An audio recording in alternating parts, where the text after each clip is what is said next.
ሰላም ጤና ይስጥልኝ። በዛሬ የዓለም ታላቅ ድንጋጤን የፈጠረው አንድ ወሳኝ ጉዳይ ይዘን መጥተናል። የቻይናው ፕሬዝዳንት ሺ ጂንፒንግ በቅርቡ በምዕራባውያን ኃይሎች የላኩት መልእክት ተራ የፖለቲካ ንግግር አይደለም፣ ዓለም የማንም የግል ንብረት አይደለችም ሲሉ በቁጣና በድፍረት ተናግረዋል። ይህ ንግግር የተሰማው በቻይና እጅግ ዘመናዊ የሆኑ የጦር መሳሪያዎችና ወታደራዊ ዝግጁነት ለዓለም ባሳዩበት ወቅት ነው። ፕሬዝዳንቱ ዓለምን ከእኛ ብቻ ናት ከሚሉ አካላት ነፃ እናወጣቸዋለን ሲሉ ምን ማለታቸው ነው? ቻይና አዲስ የዓለም ስርዓት ለመመስረት ቆርጣ ተነስታለች። ዛሬ በዚህ ቪዲዮ ውስጥ የሺ ጂንፒንግን ንግግር ሚስጥር፣ በምዕራባውያን ስጋት እና ዓለምን ወደፊት ዕጣ ፈንታ በዝርዝር እንመለከታለን። ሺ ጂንፒንግ ዓለም የማንም ንብረት አይደለችም ሲሉ በቀጥታ የተገዳደሩ ያሉት ከሁለተኛው የዓለም ጦርነት በኋላ የተዘረጋውን የምዕራባውያን የበላይነት ነው። ቻይና በብዙ ዘመናት ከምዕራባውያን የሚመራው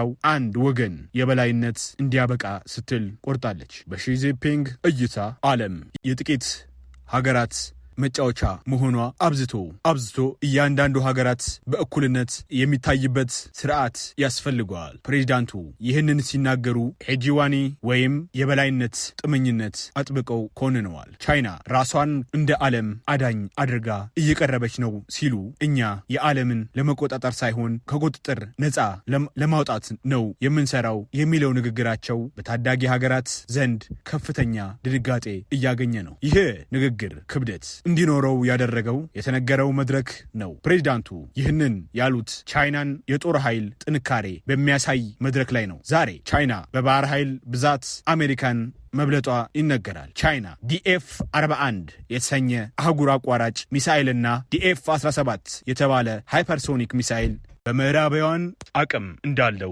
ተናግረዋል። ሺ ጂንፒንግ የሰራዊታቸው የሰጡት ትዕዛዝ ጦርነት ዝግጁ ሁኑ የሚል ነው። ይህ ዝግጁነት ግን ለጥቂት ሳይሆን ዓለምን በግል ንብረታቸው ለማድረግ ከሚመኙ አካላት እንደ መከላከያ የቀረበ ነው። ቻይና በታይዋን የባህር ሰርጥ በደቡብ ቻይና ባህር ላይ የምታደርገው እንቅስቃሴ ይህ የኛ ቀጠና ነው፣ ጣልቃ አትግቡ የሚል ግልጽ መልእክት ለዋሽንግተን ያስተላለፈ ነው። ሺ ጂንፒንግ ንግግር ትልቁ ኢላማ አሜሪካ እንደሆነች ግልጽ ነው። አሜሪካ በታይዋን ጉዳይ ላይ የምታሳየውን አቋም ለቤጂንግ ሉዓላዊነት ጥሰት ነው። ፕሬዝዳንቱ ዓለም የማንም የግል ንብረት አይደለችም ሲሉ አሜሪካ በሩቅ ምስራቅ ኤሽያ ያላትን ወታደራዊ መገኘት በሌሎች ሀገራት ውስጥ ጉዳይ ጣልቃ መግባት መቃወማቸው ነው። ቻይና ታይዋንን እንደ አንድ ሀገሪቱ አካል ስለምትመለከታት ማንኛውም የውጭ ኃይል በዚህ ጉዳይ ጣልቃ ሲገባ እንደ ጦርነት ትቆጥረዋለች። ሺ ጂንፒንግ በቻይና ወታደራዊ ግስጋሴ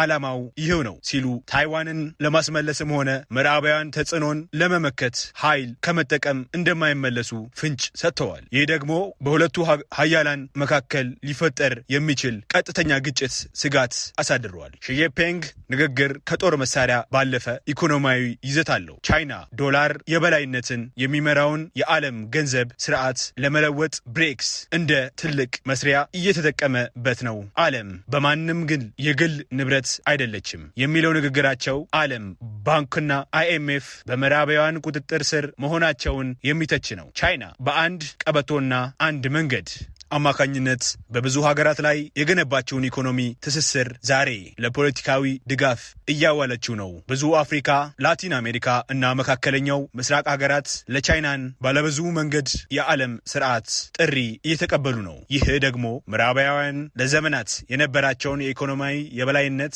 አደጋ ላይ ጥሎታል። በማጠቃለል ፕሬዝዳንት ሺ ጂንፒንግ ዓለም የማንም ንብረት አይደለችም፣ ዓለም የግል ንብረት አይደለችም የሚለው ማስጠንቀቂያ የ21ኛው ክፍለ ዘመን ትልቁ የኃይል ሽግግር ምልክት ነው። ቻይና ካሁን በኋላ የምዕራባውያንን ትዕዛዝ እንደማትመራ የራሷን መንገድ እንደምትከተል ለዓለም አውጃለች። ይህ ፍጥጫ ወደ ሶስተኛ የዓለም ጦርነት ያመራ ይሁን ወይስ አዲስና ፍትሃዊ ዓለም ስርዓት ይፈጥር ይሁን? መልሱ የሚገኘው በሀያላን ሀገራት ቀጣይ እርምጃ ውስጥ ነው። ቻይና ነፃ እናወጣለን ከምትላት ዓለም የቻይና ተገዢ እንዳትሆንም በስጋት ድምፅ እየተሰሙ ነው። የስጋት ድምፅ እየተሰማ ነው። የተከበራችሁ ተመልካቾቻችን እናንተስ በዚህ ጉዳይ ላይ ምን ትላላችሁ? ቻይና ለዓለም እውነተኛ ነጻነት ታውጣለች ወይስ ራሷን አዲስ የበላይነት እየዘረጋች ነው? ምዕራባውያን ምላሽ ምን ሊሆን ይችላል? ሀሳባችሁን በኮሜንት መስጫው ላይ አጋሩን። ቪዲዮአችንን ለሌሎች ሼር በማድረግ ከቻናላችን ጋር አብራችሁን ቆዩ። ቻናላችንን ሰብስክራይብ፣ ላይክ፣ ሼር በማድረግ አግዙን። እናመሰግናለን።